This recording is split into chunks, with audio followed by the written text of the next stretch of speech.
Here's video of LAPD sucker punching a man on a gurney. Don't do that again to any officer. Even the paramedics intervene before his fellow officers.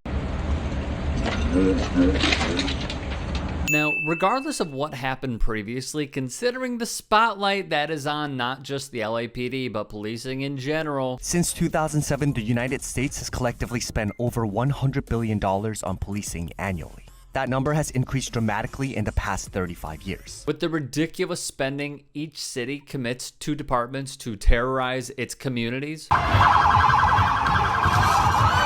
And take, for example, Kenneth Mejia, a CPA and housing justice activist running for LA City Controller in 2022, showed the disparities in one billboard. Police killed more than 1,000 people in America in 2019. Black people are currently 3 times more likely to be killed by police. And 99% of killings by a police officer between 2013 to 2019 have not resulted in criminal charges. This is something he has done a few times over. The numbers are appalling, yet it's the reality. And when you see these towns and when you see these thugs being thrown into the back of a paddy wagon, I said, please don't be too nice. The white supremacists showed us just how cozy these relationships are. In the New York City PBA, Mr. President, you earned the endorsement, and you've earned this endorsement. I'm proud to give it. And what the police unions do in their favor to uphold said supremacy. However, let's revisit this gruesome scene in LA where Chief Michael Moore... We didn't have protests last night. We had criminal acts. We didn't have people mourning the death of this man, George Floyd. We had people capitalizing.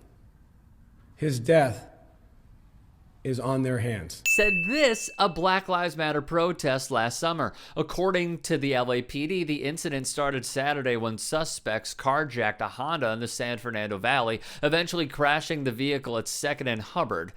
2 men were eventually arrested. You're going to spit on somebody's face when there's COVID? You just don't do something like that, said a witness identified only as Nikki, who claimed to have seen everything. Next thing you know, you just see him spit on the officer, and so when he spit on the officer 1 second, and police ended up hitting him.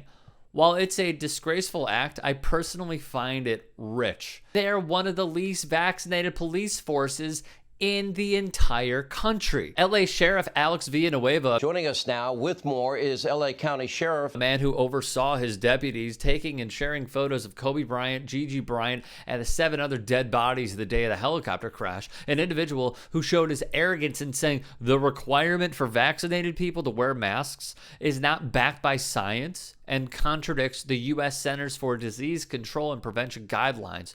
Just insane. Oversees a department that has roughly 26% of its staff vaccinated. The county has reported major staff outbreaks at local jails run by LASD in recent weeks, with more than 1,600 employees infected.